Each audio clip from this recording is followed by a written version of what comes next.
Bom dia a todos, bom dia a todas. Bom dia para você que nos assiste pela Pop TV em Sobradinho e Porto Alegre ou nos escuta pela Cultural FM no Rio Grande do Sul, em Santa Catarina. Sejam todos bem-vindos e bem-vindas a mais um ICL Mercado Investimentos.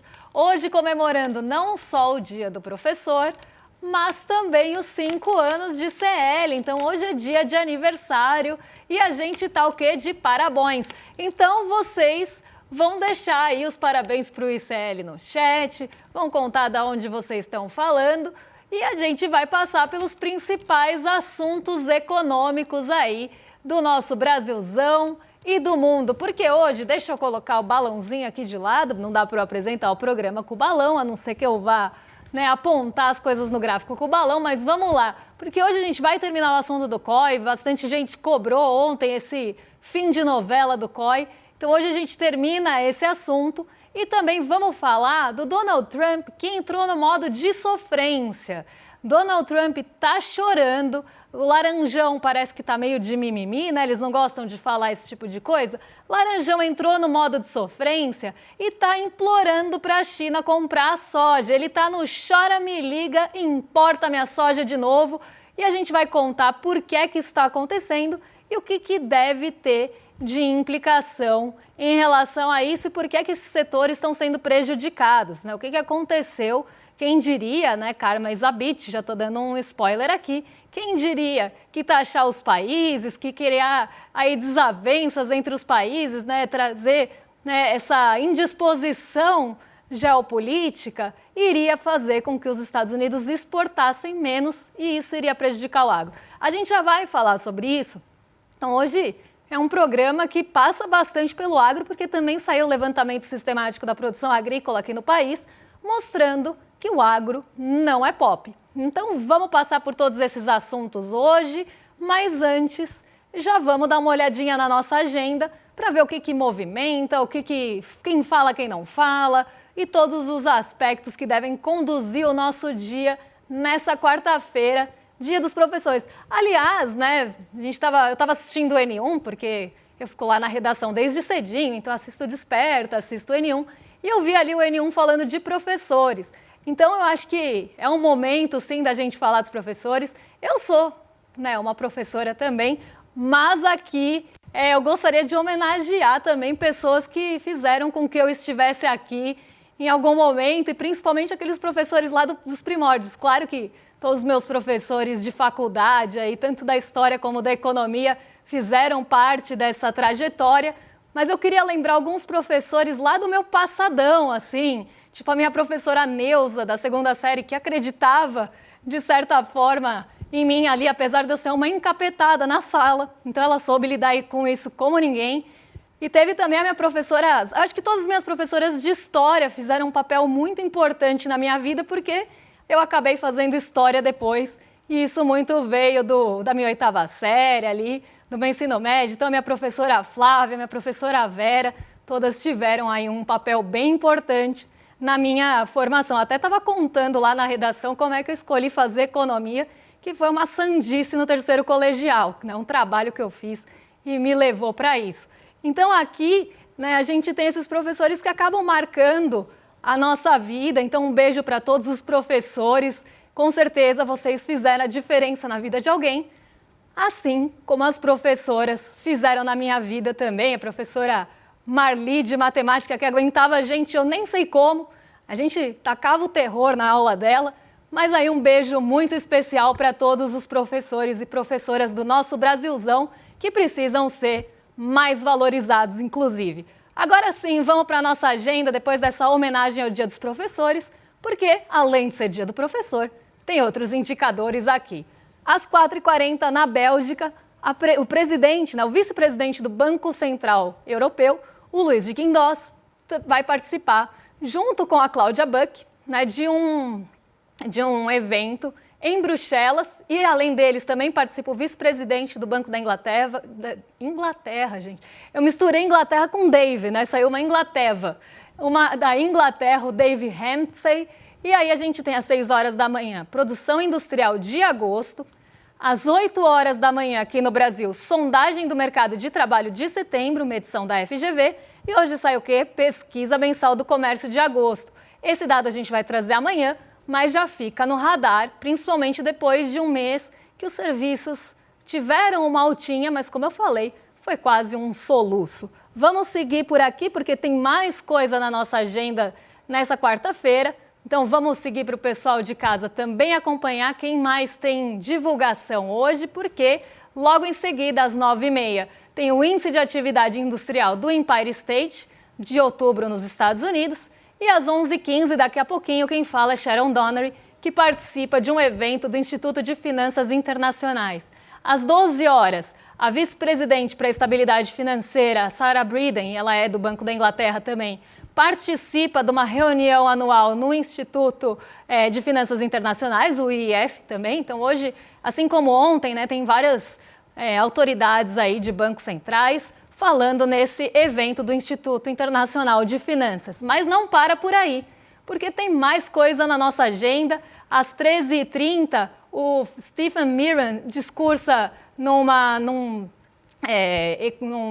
fórum de research, né? Então da Nomura Research. Às 2 horas da tarde, o Christopher Waller discursa num evento de fintech, na Fintech Week, no DC, no distrito lá dos Estados Unidos.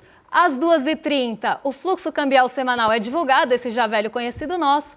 E às 15 horas, o vice-presidente do Banco Central Europeu, de novo, Luiz de Guindos, participa de um evento do 25º aniversário de Alantra.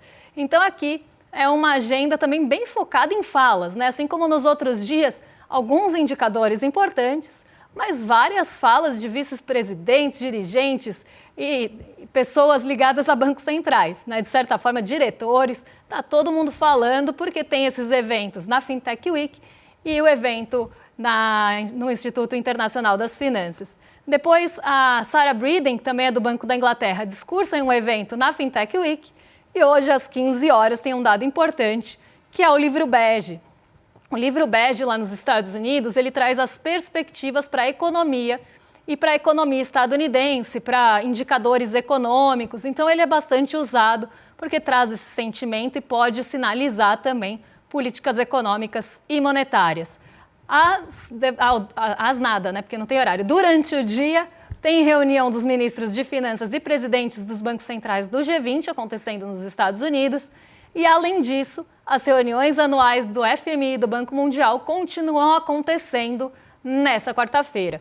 Então, um dia, como eu falei, tem aqui a divulgação da pesquisa mensal do comércio, tem o livro bege nos Estados Unidos, que deve ficar muito no radar, mas, de forma geral, hoje a agenda está tomada por dirigentes falando. Então, isso deve ficar bastante também no foco, no holofote, já que ontem Jerome Powell falou e acabou sinalizando na sua fala, né, de certa forma, com o que falou, da forma que falou, a continuidade dos cortes de juros lá dos Estados Unidos.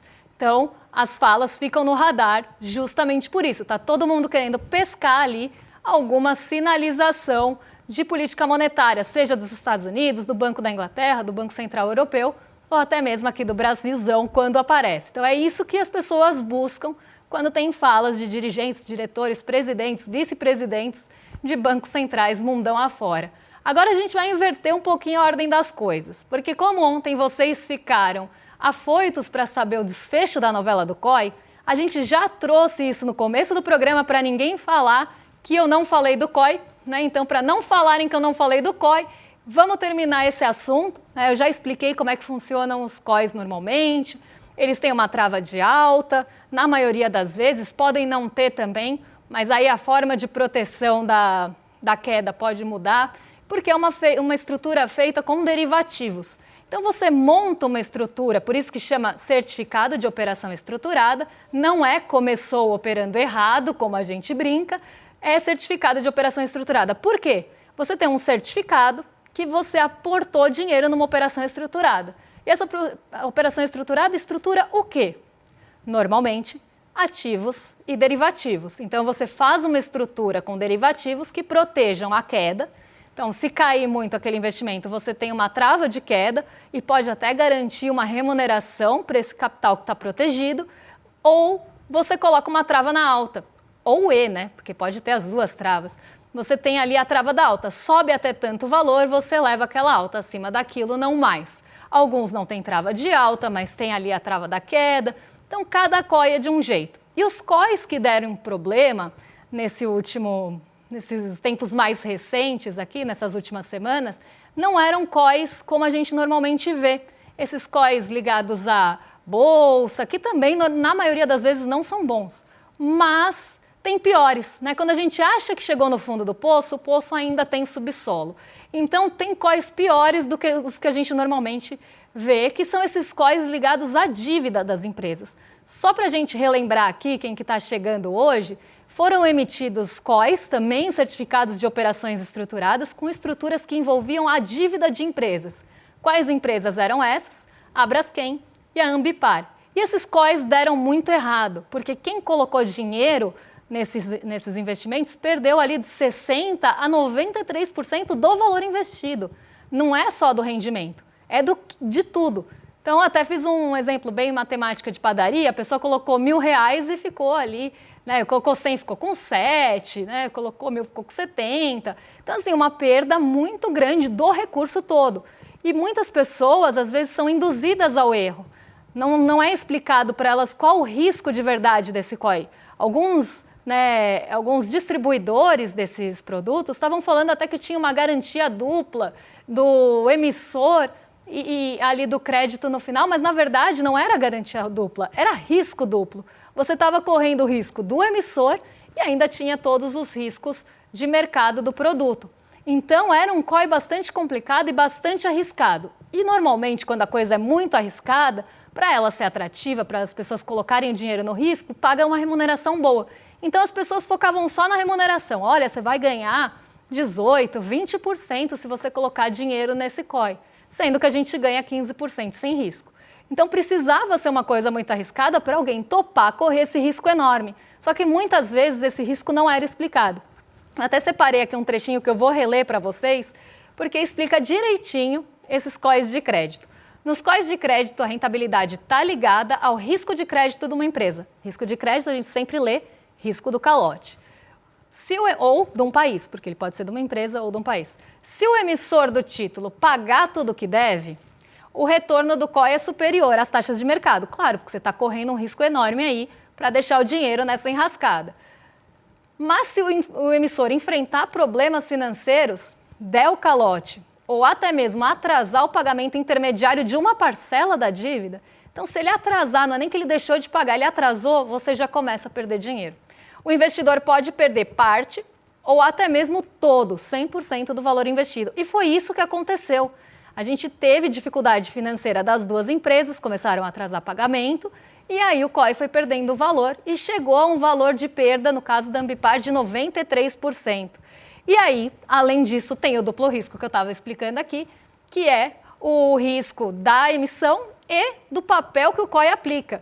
Então, é o mesmo risco de você comprar a dívida da empresa, só que com uma venda ali que não é tão explicada. Então, você está comprando o risco, na verdade, da empresa não pagar com a adimplência, porque se ela ficar inadimplente, ainda que temporariamente, você já perde dinheiro. E olha que curioso. Quem que ganha nessas operações que muita gente perde aí 93%, 60% do dinheiro que colocou? Porque quem comprou esse investimento perdeu muito dinheiro. Mas quem ganhou com isso? Quem emitiu. Porque o COI, ele tem uma estrutura para quem vende que o dinheiro entra, a receita daquele produto entra quando a pessoa aplica. Então, independente do que acontece no desenrolar do COI, quem emitiu, e não a empresa aqui, a instituição financeira que distribuiu, já ganha o dinheiro de pronto. Então, a parte dela está garantida quando ela faz a aplicação no COI. Isso entra logo de início. E aí não importa o que acontecer depois. Quem distribuiu, quem fez a pessoa aplicar, já ganhou. Então, quem ganha quando você investe nesse tipo de cilada, normalmente não é você, porque esses produtos têm uma grande chance de dar errado. Tem uma grande chance de ir para um caminho, né, que não é dos melhores, ou às vezes não traz uma rentabilidade interessante, você fica 5 anos preso num investimento que vai te pagar às vezes menos do que a Selic. Então é muito importante entender que esses produtos existem e que eles têm esse risco de ficar preso. Se você quiser sair antes, você pode sair com prejuízo. Risco no caso desses COIs de crédito, de perder o valor, porque a empresa atrasou e muita gente não sabia que se isso acontecesse, ela podia perder valor investido, porque acreditava que estava garantido. Então isso é importante da gente falar, né? É um risco que vocês precisam saber que existe. E olha que interessante, vamos colocar aqui as emissões de COI, porque 72% dos COIs emitidos são aqueles mais tradicionais que eu estava falando no começo do programa, de índice, então S&P 500, Ibovespa, estão ligados a índices de mercado de renda variável, de certa forma. São COIs com operações estruturadas de derivativos na renda variável. 15% são os COIs de crédito, essa mesma modalidade que expôs os investidores às perdas da Ambipar e Braskem. Em 2024, no ano passado, o estoque de COIs chegou a 90 bilhões. Foram feitas, em média, 1.092 operações por dia. Quem que ganha com essas 1.092 operações por dia?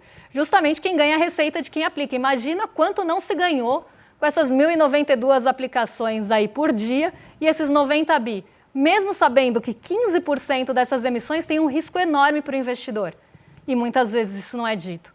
Então aqui, né, as operações feitas por dia tiveram alta no ano passado em 16% em relação a 2023.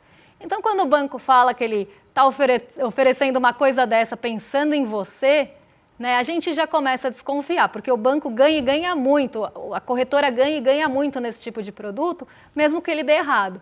Então, o da corretora está garantido, já o seu, só Deus sabe lá no final dos 5 anos, 10 anos, 8 anos, 3 anos, que seu dinheiro vai ficar preso. E foi esse tipo de COI, esse tipo aqui de crédito, que tem esse risco enorme, que mais cresceu no ano passado. Esse mais arriscado. Então fica o alerta para quem, né, tem dinheiro nesse tipo de investimento. A gente tem até um outro quadrinho aqui, eu vou colocar para vocês, mas fica o alerta para quem tem esse tipo de investimento, porque, ou que recebeu uma oferta, dá uma olhada, pensa direitinho, pergunta, né? Pergunta os riscos, pergunta e assim, se não te explicarem direito, não entra. Porque a chance de você perder mais num produto que você não entende é muito grande, por mais que seja sedutora a rentabilidade. E aqui tem um resuminho só, quem comprou o COI da Ambipar, né, os investidores que entraram nessa emissão, que foram feitas até o dia 18 de março do ano passado, vão receber 6% do montante. Então, de tudo que aplicou, vai receber 6,88%, quase 7%. Então, é aqui que acontece aquele caso de botei 100, fiquei com 7. No caso da emissão da Braskem, as emissões feitas até o dia 25 de março do ano passado vão ter um valor pago entre 26 e 36,97, dependendo do dia que você entrou, porque as condições vão mudando. Então, veja bem, né? A pessoa vai sair colocou 100, vai sair com R$26 ou R$37 aqui. Uma tristeza para quem entrou nesse tipo de investimento, às vezes achando que era renda fixa, porque não é explicado direito. Então, é importante a gente trazer esse alerta e falar que quem ganha normalmente é quem distribui e não a gente. E isso fica muito evidente no caso da maioria das operações estruturadas. E eu sempre trago esse alerta, né? Não sou uma pessoa fã de COI, então sempre trago, eu até falo, né, até brincam que eu sou meio hater de COI, e eu sou mesmo, pouquíssimos que eu vi eram bons. Então, acho que fica o alerta para estudar realmente e entender e não aceitar nada que vocês não entendam realmente o detalhe e que seja explicado todos os riscos, inclusive que você não pode tirar o dinheiro antes e que se você tirar antes tem o prejuízo que pode acontecer, isso precisa ser explicado. E está na hora de olharem melhor para o mercado de COI, porque está virando uma farra, né? As pessoas estão querendo colocar COI quando não cabe, porque é interessante para quem distribui. Eu vou passar direto para o nosso assunto do mundão, porque esse assunto do mundão é que está mexendo com as estruturas, inclusive, do mercado financeiro. Porque teve treta de novo. Ontem eu falei, as pessoas estão mais tranquilas com as tensões da China. Então, as tensões da China foram aliviadas, os Estados Unidos e a China sinalizaram diálogo até ontem à noite. Por isso que eu falo, né, não tem descanso para quem acompanha a geopolítica, para quem acompanha a economia, porque estava indo tudo muito bem, o mercado estava muito contente com a retomada ali de um possível diálogo entre a China e os Estados Unidos, até o Donald Trump abrir o bico. Então, ontem a gente estava falando que ele poderia mudar de posicionamento e não durou um dia aquela possível trégua entre as relações comerciais e as tensões comerciais da China e dos Estados Unidos, porque Donald Trump voltou a falar sobre a China em tom de ameaça. E aí a gente teve de novo as tensões aumentadas e a corda esticando. Vamos entender por que é que ele falou. A China, ela é uma grande importadora de soja. Então, boa parte da soja produzida do mundo vai para a China, né? Então, junto com o Eduardo, a soja também vai para a China. Então, o Brasil aumentou a exportação de soja para a China, ocupando o lugar dos Estados Unidos. Isso já estava acontecendo, a gente já é um grande exportador, mas para quem quiser puxar pela memória, né, no passado aí, o Donald Trump tinha pedido para a China aumentar as importações dos Estados Unidos de soja. Tinha pedido para quadriplicar. E isso poderia, se concretizasse, claro, poderia atrapalhar outros exportadores, na verdade, para a China. Caso aqui do Brasil. Então, ficou essa dúvida. Será que a China vai comprar mais soja dos Estados Unidos? Só que não aconteceu, não se concretizou e, pelo contrário, a China diminuiu as importações dos Estados Unidos. Por quê? A gente separou aqui para vocês um resuminho de uma matéria da Bloomberg que fala sobre isso, explicando por que é que a China diminuiu essas importações. Então, vamos colocar aqui na tela para o pessoal de casa acompanhar esse resuminho aqui. Então, vamos lá. As exportações mensais da China, né, estão chegando perto do recorde. A China está importando cada vez mais soja, então ela está precisando cada vez mais de soja. Será que isso vem de todos os países ou será que vem de alguns países só? Então, olha como ela teve um aumento ali entre aqui março e setembro de importação de grãos. Então, a China está demandando cada vez mais soja e está perto de um recorde agora, no mês de setembro, em importação de toneladas. Mas será que isso vem de todos os países? Vamos ver aqui esse resuminho da Bloomberg, então, para entender, né, o que está acontecendo e por que essa tensão voltou para o radar ontem. Então, vou colocar aqui para vocês o resuminho. A gente tem o resuminho da Bloomberg, gente? Não sei se... Não, é um escritinho mesmo.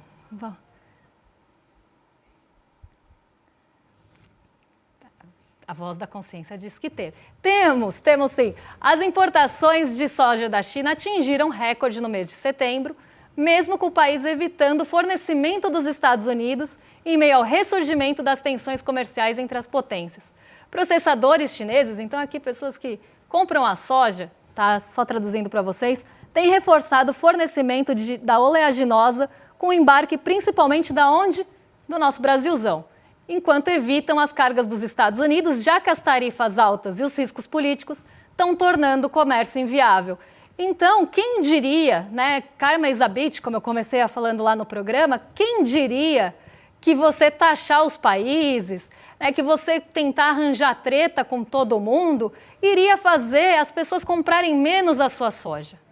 Isso aconteceu no passado, né? Errar uma vez é humano, errar a segunda vez, a pessoa já está insistindo na burrice. Porque Donald Trump, quando colocou no seu primeiro mandato as tarifas do alumínio e do aço, o agro dos Estados Unidos foi prejudicado, porque o que os países pensaram? Bom, eles estão taxando a gente, estão taxando o nosso aço, o nosso alumínio, então não vamos comprar dos Estados Unidos, vamos comprar de outro fornecedor de agro, já que a gente está falando de commodity e tem uma padronização. Então vai buscar o mais barato e um que tenha favorecimento. Então, evitaram comprar dos Estados Unidos e compraram de outros países. Aí, Donald Trump começou a chorar, falando nesse segundo mandato para comprar mais a soja dos Estados Unidos. Não foi atendido, né? Queria que quadriplicasse, mas não aconteceu. Na verdade, diminuiu, porque ele está colocando tarifa em todo mundo. Então, está acontecendo de novo uma coisa que já prejudicou o agro no passado e trouxe indisposição. E essa indisposição de um setor que apoia o Donald Trump está acontecendo de novo, porque a China está diminuindo a importação dos Estados Unidos. A gente tem até um quadro aí, sim, o mapa, mostrando como é que é essa divisão da soja e como, né, ficaria aí, se quadriplicasse ou não. Mas aqui a gente tem, né, uma produção de 118 mil toneladas, milhões de toneladas nos Estados Unidos e aqui no Brasil 169. Essa é a produção esperada para esse ano.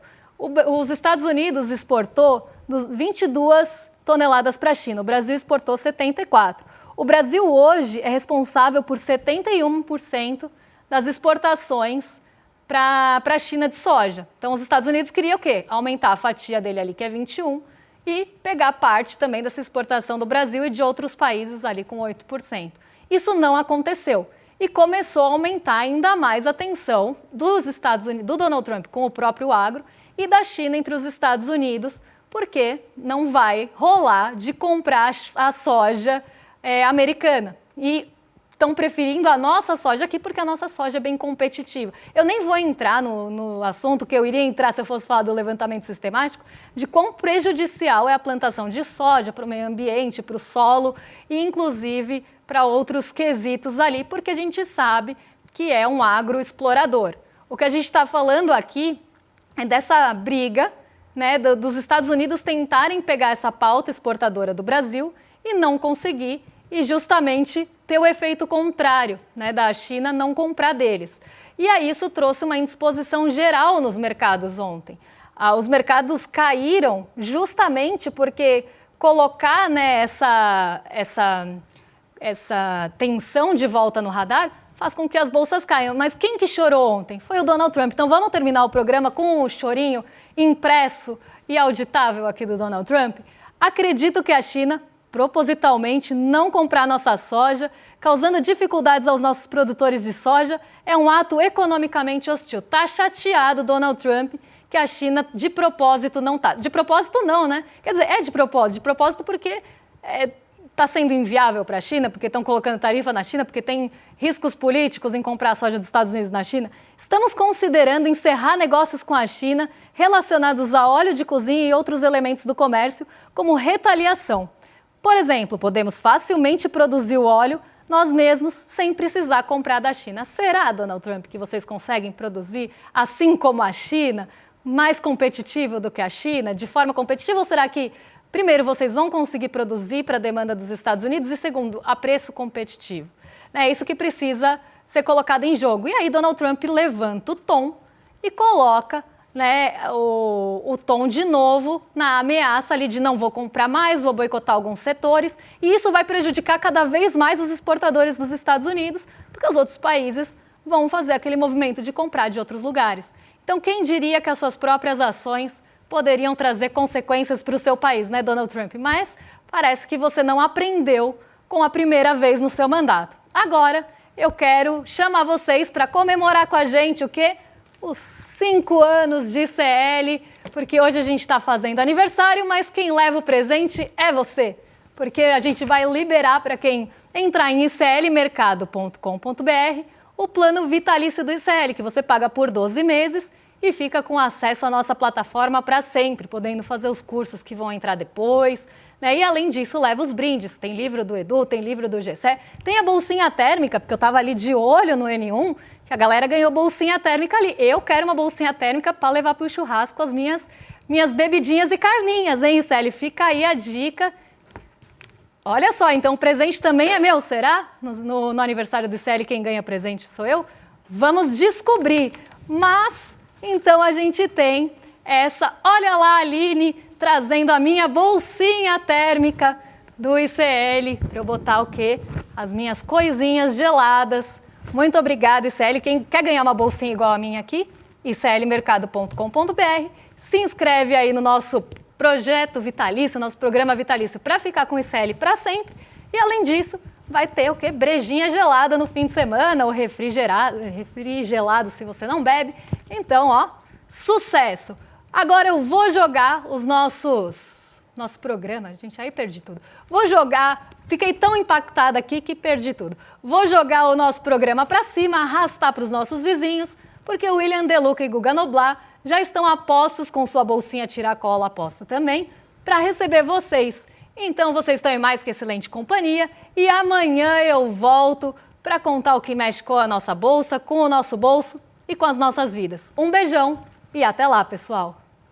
Vamos falar sobre Javier Milei? No dia 16 de outubro, o ICL vai reunir 5 grandes influenciadores para discutir ao vivo as ideias do economista que virou símbolo da extrema-direita mundial. Cada um de nós vai comentar um trecho do documentário Vai pra Argentina, Carajo, e mostrar o que realmente está por trás deste fenômeno que promete salvar a Argentina, mas pode repetir os erros que já custaram caro ao povo latino-americano. Vai ser um debate intenso, com diferentes visões, provocações e muita análise crítica. E o melhor, totalmente gratuito e online. O ICL está em todo lugar, na palma da sua mão, na TV da sua casa e até nos seus ouvidos. Para ir além da manchete e mergulhar com apuração e contexto de verdade, acesse iclnoticias.com.br. Siga o ICL, compartilha e vem com a gente. Informação para quem pensa.